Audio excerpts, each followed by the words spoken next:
Why is God a man? Why is he associated with the sky? And how, throughout the history of human consciousness, did we arrive at the idea of God supreme?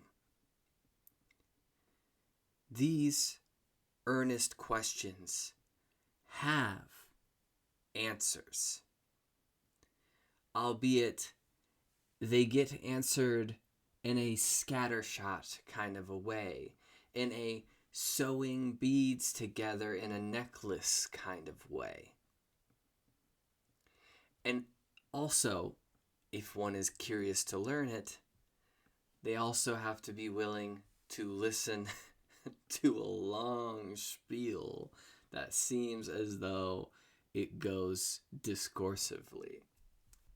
Before I genuinely begin, I want to give two little precursors, aspects. First, in the earliest mind of mankind, what is the basis for this? And that, simply put, is a socio-normative or ancestral or expected form of parentage. The mother, the father, and the child. And the mother is close. The mother nourishes and provides empathy and understanding to the child. A much more active role. And the father is distant.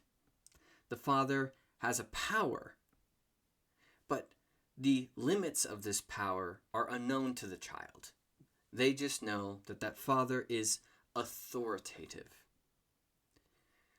Implications aside, this dichotomy, this one who's close and this one who's distant with invisible power, is the basis of the ground. The other aspect to set the foreground is the concept of Brahma and Maya, as it appears much later in our story in Hinduism. And Brahma is that Godhead that gets broken apart into multifarious pieces, or that dreamer that dreams the universe unto being. Regardless, Brahma represents this invisible power. Let's just say the metaphysical or deterministic aspects to reality. These are not physical. That is Maya. Maya is physical existence. Now, there are plenty of invisible things that genuinely affect our presence in the physical world. Math is a great example of something invisible that has tangible effects on how we go about. Now, this is poignant when you consider yet again the etymologies. Mater is matter, physical existence, and pater is the pattern, the pattern of which the physical existence takes in certain formations that ascribe an order or a predesignated beauty to said phenomena, whether it's the constellation of stars or whether it's a Fibonacci-like spin within a seashell. This pattern is the Father's more subtle and invisible authority within the physical manifestation. This is the grounds of a more holistic model of approach when it comes to the interrelationship between mother and father as they are projected outward from the microcosm of the family unit as to their order of the macrocosm of the celestial universe. The much later development in religion being this willingness to escape the grievous wheel, to escape being embodied, to escape the wheels of samsara, what have you, is a will to join with that invisible power, that pattern, that father, to escape the mother, to escape Maya, and to be amongst the father. So this really goes to show how this story develops, but we're missing all of the context, and we're missing the substantiation of this kind of trope that I'm giving out here, this Mother Earth and Father Sky. So now we're going to dive into the different ways that this is manifested throughout traditions. Let's begin with a poem from the Pueblo. O our mother the earth, O our father the sky, your children are we, and with tired backs we bring you the gifts that you love. Then weave for us a garment of brightness. May the warp be the light of morning. May the weft be the red light of evening. May the fringes be the falling rain. May the border be the standing rainbow. Then weave for us a garment of brightness, that we may walk fittingly where birds sing, that we may walk fittingly where grass is green. O our mother the earth, O our father the sky. This mutual adoration of both Father Sky and Mother Earth speaks succinctly to the collective attitude of the Native American religious traditions. This Father Sky trope tends to take on the moniker Great Spirit. For the Ojibwe, this is Gitche Menito. For the Cheyenne, it's Mahio. For the Shoshone, it's Tamapo. And for the Sioux, it would be Wonka Tonka. Another way of translating would be great incomprehensibility. For followers of the course, you already know that spirit, as it's defined in Western etymology and spirituality, means air. Respiration means air. The air is the realm of the spirit. The Great Spirit is of the air, thus of the sky, thus Sky Father, in that incomprehensibility of the heavens beyond that which is immediately close to us, that being simply the Mother. We can take a different approach by looking at Maori mythology. The figure here is Rangi, and Rangi denotes the heaven that is closest to us. Depending on the tradition, this could be as many as 10 to 12 layers of heaven on top of Rangi, all of which have different forms of the same name. There are two different stories of different aspects or objects gained from the heavens. A significant child of Rangi and the Earth Mother is Tain, the forest deity. Tain ascends to the highest level of heaven, and there retrieves a basket of light, a basket of darkness, and a basket of pursuit. We could suggest that this basket of light is all the knowledge of the present, and that this basket of darkness is knowledge of all the things unknown. And the basket of pursuit is the knowledge of things of which we can actually seek. Very, very fascinating. In this case, we see that the Father provides various forms of knowledge unto us. Tain also retrieves in a different story both the godly aspect and the human aspect from the heavens and brings them to the first woman. And the first woman imbibes mankind with both the human aspect and the godly aspect, which indicates the spiritual seeking of mankind. If we look to Polynesia, we'll see that there is a trope very relevant for our lineage here of tying ancestry to the Sky Father, to the High Chief. This would serve a few functions. One, it shows us that in our ancient past, we also shared such a reverence of ancestry, of where we all come from. But for two, to show this direct lineage would provide a sort of mana, or a ability to naturally lead, this direct tie between you and Father Sky.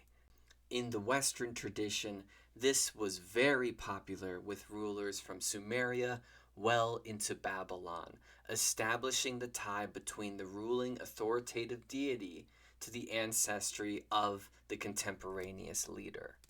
But in the specific interest of seeing how this all leads to the idea of the monolithic supreme God, we have two different approaches to entertain. Our first approach of this subject matter begins in China with the Lord on high, Shang Di, the greatest ancestor, he who controls victory in battle, the harvest, the weather, and the fate of the nation. This is a celestial ancestor, so while the resemblances to the Abrahamic God are present, there is still yet this direct tie ancestrally to this deity, between the people and the deity. This Lord on high, highest Lord, supreme God, or celestial Lord, is found on bone inscriptions that date to the Shang dynasty. This could be anywhere between 1600 BCE and 1100 BCE roughly. However, there is a transition of the character's identity as of 1100 BCE in the Zhou dynasty. This replacement or integration with the figure known as Tian, or simply heaven. But this figure becomes more distinctly distant and moralistic than the previous. For the Christianization efforts that have happened in China, when the Bible is translated into Mandarin, the term Shang Di is used for the term God. However, this direct translation between the two terms is complicated, to say the least. The Di part of Shang Di is said to resemble the collective ancestry. Accordingly, it could almost be thought of as the collective unconscious, or the well of which the world comes and springs out from, the wills and the energy ambiently imposed by the ancestors of the past. This Shang Di is the collective power of this collective ancestry. But as mentioned, this transition between Shang Di and Tian represents a cultural transition from a more clan-based relation to the cosmos to a more nation-centric, universalized morals understanding of the world. And from this Tian will come later concepts, say for instance the Jade Emperor. But regardless, we have this earlier figure representing this Shang Di, who is a good god that punishes evil and rewards those who do good, giving blessings to those who deserve and miseries to those that deserve. And interestingly, here we have Shang Di, and this Di is a jump to Dio, or Deos. And here, of course, we transition into the Proto-Indo-European Sky Father, of whom we can only say so much, because all the work is done through deduction of Greek, Latin, Sanskrit, greater European religious tropes that all seem to hint towards the mutuality that inspired them. This simply being that sky is a father and he is the authority ruling. This originating deus, or what would become Zeus, or what we say Zeus, or this Aius Pater, which would become Jupiter, or this Olether, which is great father, Olether becoming Dagda, or Olfader being Odin. But still yet, this Sky Father is wedded. There is still this interrelation between this All-Father and the Earth Mother. This power of the heavens was greatest embodied by lightning and thunder to show the will of that projection of the heavens. Thus we have that Taranis, which is the thunderer, which becomes Thor through that root, or why Zeus has lightning bolts in his hand, and also why Deus in the Proto-Indo-European root means to shine, but not just through that lightning, but the very light of day, and thus the association here with the light and the Sky Father, this enlightening of the world through the Father. Through deduction, we can assume a few different things about this original Proto-Indo-European deity.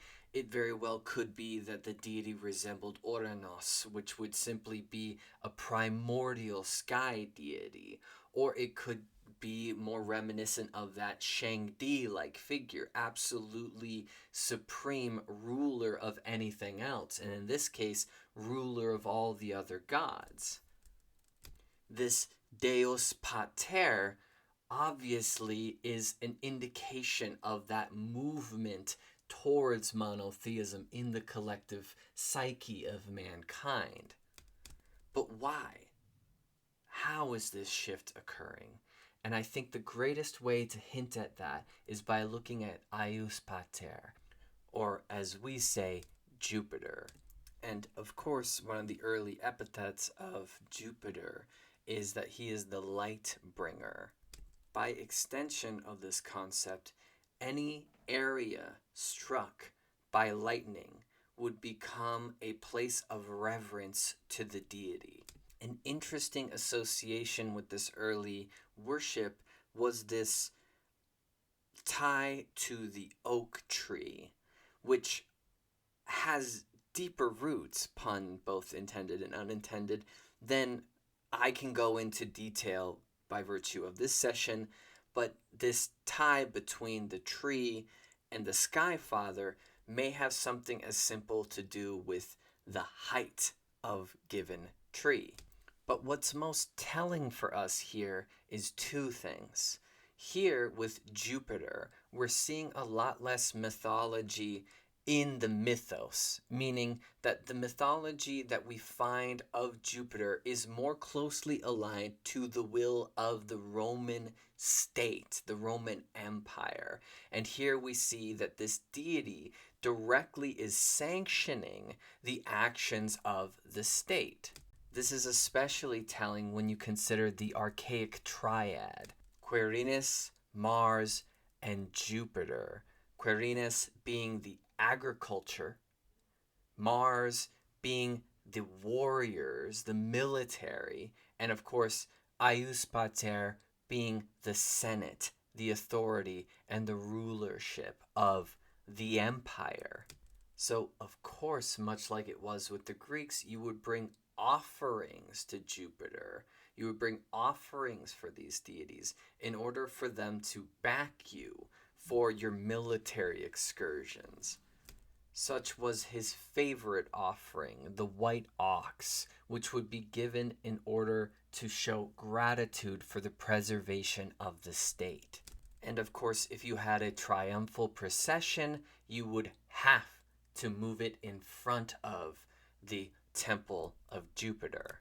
So this is that first approach that I've been speaking to. We can see how Rome has been primed in such a way, how this independent movement from the Proto-Indo-European deity into the Roman world has taken shape and has set the grounds.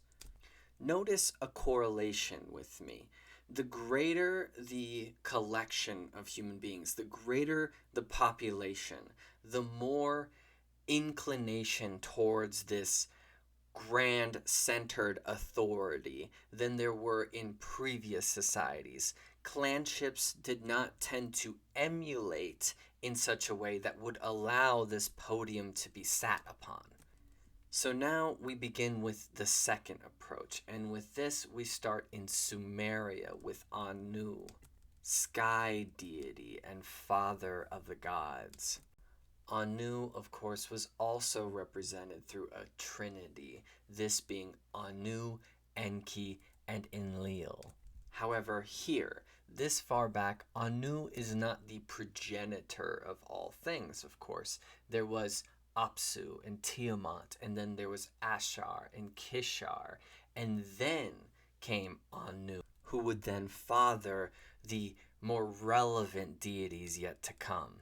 So through the active rulership in the pantheon of Sumeria, theoretically speaking, Anu is the supreme, fathered both all of the gods and all of the evil spirits within the world. An important distinction to take note of here is how closely associated Anu is with the seasons. And see, there it is again, the pattern of the world. Curiously, we see depictions of Anu with a headdress of horns. This is quite counteractive of what would come later, but at the time, this is a sign of strength. The word On means sky, thus Anu, the deity presiding therein. The earliest reference that we would find to Anu would be 2900 BCE. This crown, or this crown of horns, let's see, there might be ties there, go to other deities throughout the mythology of Sumeria. At a time, this goes to Enki. At a time, this goes to Marduk, depending.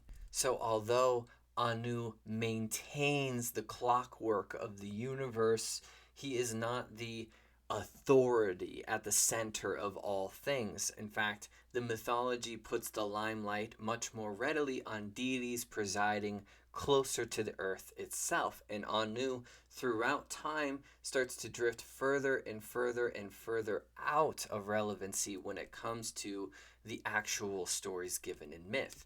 His roles are minor but important. For instance, after the slaying of Apsu, in trying to tame Tiamat, they first send Anu to attempt to do so. Anu tries to negotiate, to settle down Tiamat, but fails. And see, the deity fails.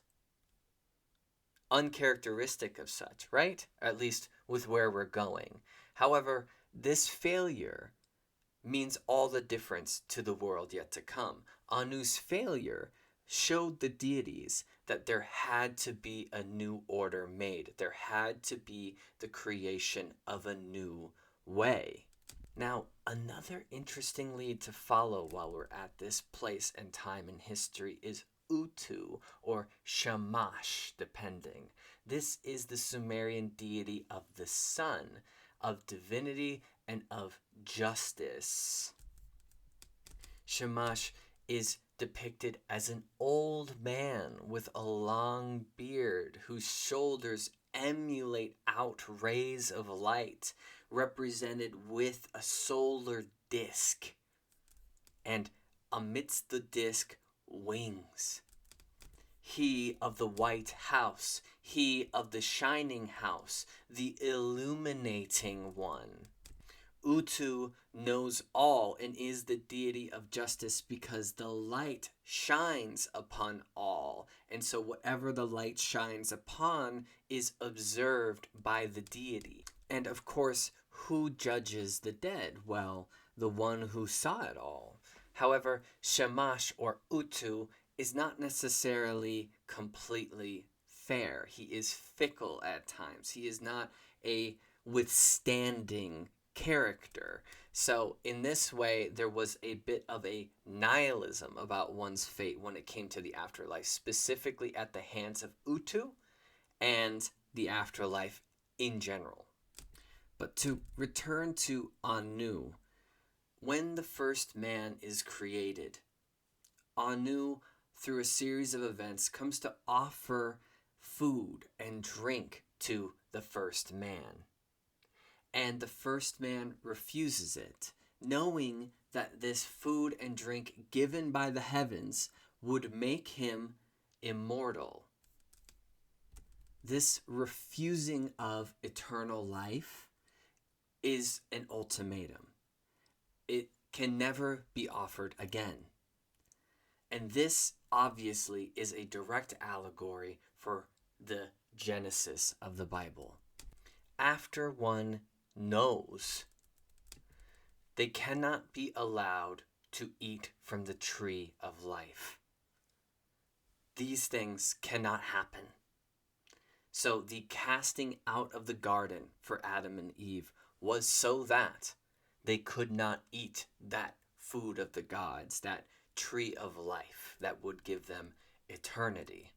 I moved through this story very quickly, but please take your own time to look into the ties between both of these stories. But for our purposes, it is just to show how on this approach, insofar as we're seeing, it's the small pieces that will later get sewn together in order to create the whole vestige of what we would call God.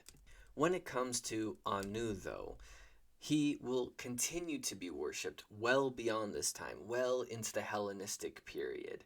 However, when it comes to the greater Middle East, he will ultimately be supplanted by Zoroastrianism, which of course is where we have to move next. Here in Zoroastrianism, we have the figure of Ahura Mazda, or the wise Lord. There is the prophet, who is Zarathustra or Zoroaster, depending. This Ahura Mazda created the universe and is in charge of the cosmic order that maintains it. He created twin spirits. These are Spentamenu and Angremenu, and this is beneficence and evil. This splitting aspect is the duality of the universe. Those who choose the beneficence choose truth, light, and life, and those who choose the path of Angremenu choose deceit, darkness, and death. And this seems like quite the shift. However, remember, we have this historical association with this ruling deity giving good to those who are good and giving miseries to those who are bad. This turbulent history between these twin spirits of the ultimate Ahura Mazda is the lineage of mankind and the world at large. The abundance of certain eras and the destructiveness of other eras, the abundance of the summer and the waning of the winter. But to speak more plainly and more to the point of this overarching question, we have to talk about the Canaanites. And here we have the meeting of these two different approaches occurring. We have Baal, which is the rain, thunder, and lightning deity associated with fertility and war. And then we have this patriarchal creator deity, El. Now, El is not the name of the deity. El just simply means God or Father Bull. The creator of creatures, he who protects and provides, benevolence and wisdom, the most revered of the Canaanite polytheism. However, El is wedded. His consort is Asherah, this mother goddess of fertility and motherhood. And she is the most sacrificed to, the most adored goddess of the whole pantheon. So you can see how things at this point get really complicated, because on one hand we have Baal, the storm god, who becomes god of the sea, because once he becomes victorious after defeating Yam, he rules the sea. There's an allegory for God slaying the Leviathan and the sea in Genesis being his face shown on the waters of the deep, showing that supremacy, that victory over this unmentioned event. El was consequential in assisting Baal to pull off this feat.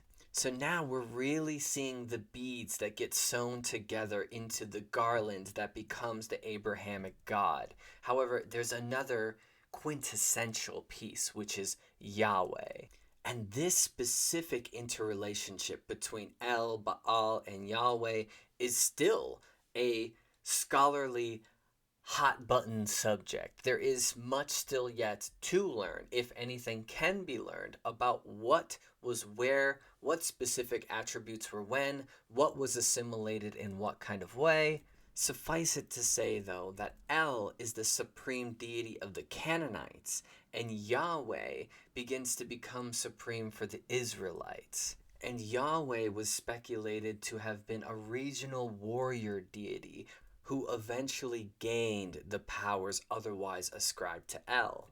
This ultimately speaks to the interrelationship between the ancient Canaanites and the Israelites. El, though, has the associations of wisdom, authority, of governing the external existence of the world, the controlling of destinies, individuals, and nations, the overseeing of cosmic affairs, all inherited from the trope of the ancient sky father. El's significance as supreme god is also emulated in his figure, elderly, long-bearded, symbolizing wisdom and timelessness. The Canaanites, though, would offer prayers, sacrifices, and rituals to honor El, and we know some of these things would come to be taboo, but it is just to say that El, again, simply being the title God, represents universality, symbolizes transcendent power. And this confusion spoken to leads to the confusion of the Hebrew Bible itself, because the word El and Yahweh are used interchangeably throughout in the original text. And however, it might seem like this was a radical breakthrough of some kind, that eventually this substantiates the Abrahamic deity, but there are several stories unmentioned here that parallel with this. For instance, how do we measure this supremacy and centrality of monotheistic deity with other historical deities, such as the god Marduk taking on the divine authority and power over all the other gods in Mesopotamia, or if we look at what was attempted with Atum and Amun-Ra in Egypt, or if we consider how Zeus dictated things as the king of gods, or the Varuna of Hinduism, the protector of cosmic order and enforcer of divine law. The lines of all this, I hope you can see, are very shifty. But regardless, you can see the political statement when we start to quote the Bible. For instance, Isaiah 1:11, it says, "The multitude of your sacrifices, what are they to me, says the Lord? I have more than enough of burnt offerings, of rams, and the fat of fattened animals. I have no pleasure in the blood of bulls and lambs and goats." So you can see here that a distinct change that is happening is the way that the deity is related to. and that is changing the interpretation of religiosity in the ancient world that would give Abrahamic religions a distinct difference from the religions that all were before. And to show that point further, 200 years before the year zero, all of the shrines to Asherah, that former Earth Mother consort of El, had been deliberately and methodically destroyed. For instance, in Book 2 of Kings, we can see Josiah's slaughtering of all the priests and priestesses of Asherah. This was a part of a much greater attempt to silence any discourse on any other deity other than Yahweh, who had also been assimilated by El, but also to remove any mention of the goddess. Given theological history, though, the Essenes still spoke of the Heavenly Father and of the earthly Mother. We also have a very unique concept, which is the Shekinah, this potentially effeminate natural beauty of the world that is an emulation of the deity.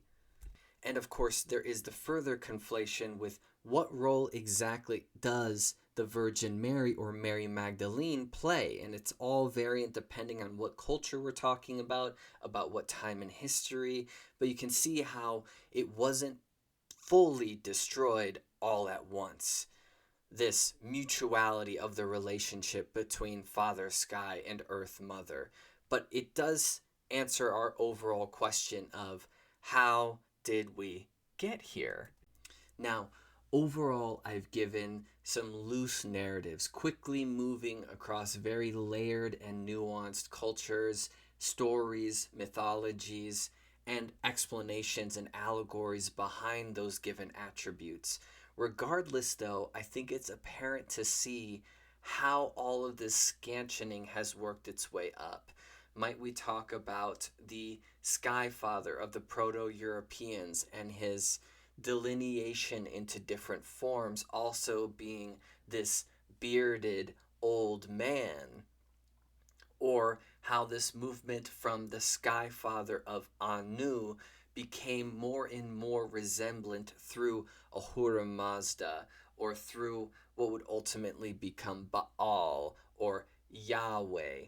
All of this speaking to this delineation from that previous world parent role, this sharing of the cosmos between father and mother, and also this compassion between the two parents.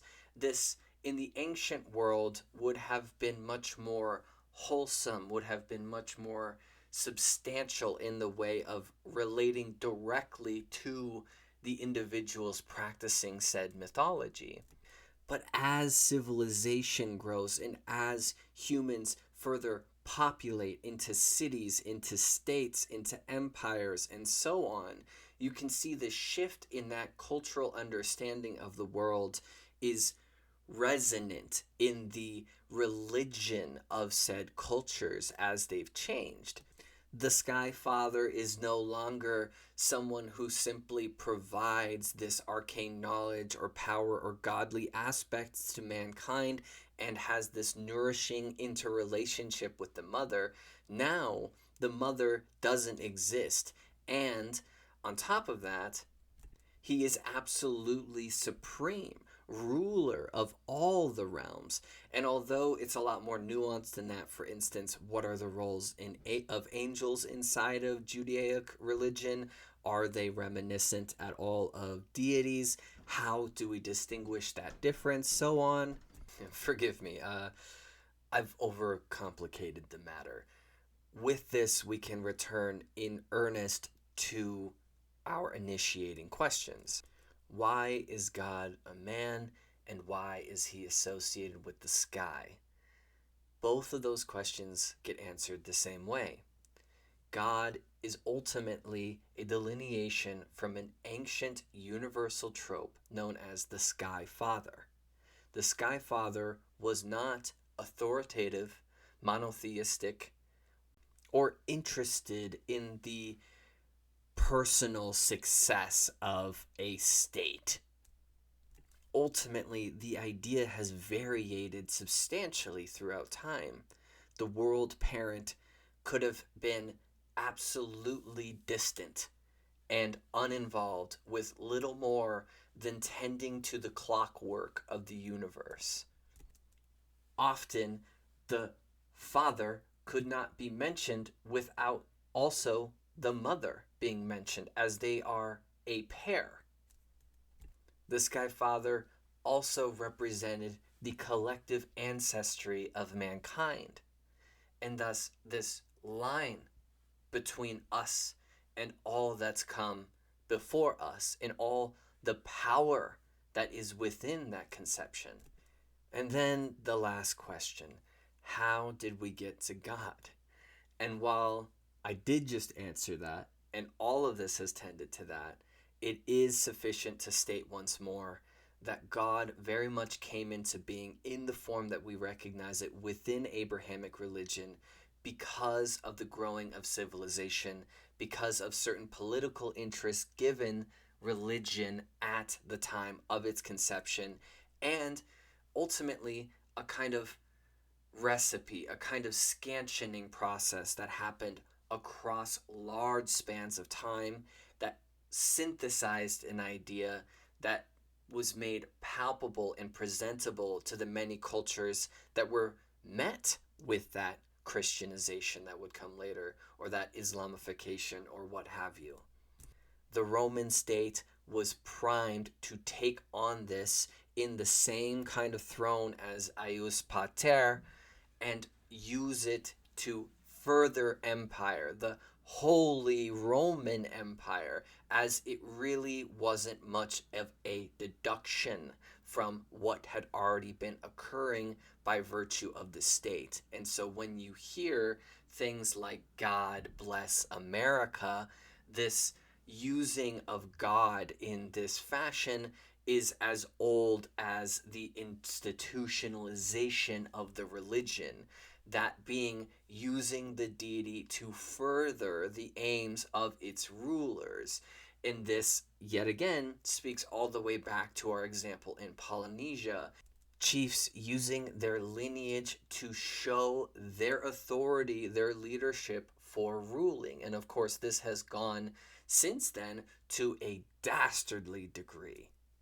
And of course, this also shows that our religion and our spirituality displays what we want it to display. It changes in time as we want it to change in time. This malleability of religion goes both ways.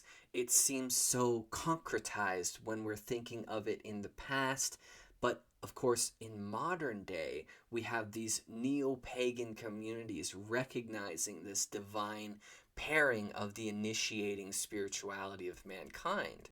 We can revitalize, repair, or reinvent such names as Uranus and Gaia. We can take any of these traditions, pull inspiration from them, retake the narrative of what these terms mean. Such is the nature of culture, such is the nature of words, and such is the nature of religion. But I, regardless, think that it's worthy of the intentional act of observing the wonderment inlatent in the sky. All that comes with it. Ripping away the contextualizing of science, saying things like these are hydrogen, helium burning furnaces of radioactivity emanating through vast distances, and to just take that away and look at that night sky, the effulgent cumulus clouds, the carousel of it all, and to feel instead your belongingness therein, your ancestry from that which is above, all that air, all that ether, all that spiritus sanctus that is consistently available. And what we've lost throughout all this is this inward bound, this inward sensation, this perspective, this respect, this acknowledgement, this sacredness of what this could be to us anytime, anywhere, ever present, ever bright, ever giving.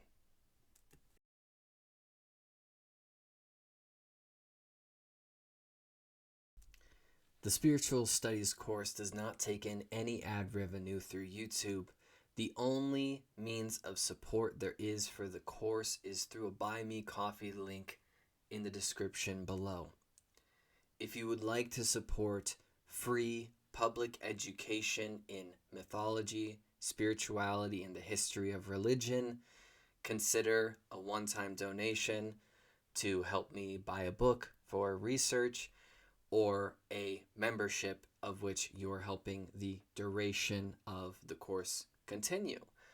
The page overall just started, and I'm earnestly grateful for those that I've seen supporting me already. Also, if there are any subjects that you would like to see a deep dive into, put them in the comments or give me feedback. I know there is a lot of breadth to the session that I just gave, especially there are tons of little pockets of information that would have further substantiated certain points, worthy digressions to go further down on. When there's a purpose or an agency to these sessions, one has to move quickly. Otherwise, you just get lost in the stew of it all. So help fill in the gaps, please. My genuine pleasure to be here. Until next time.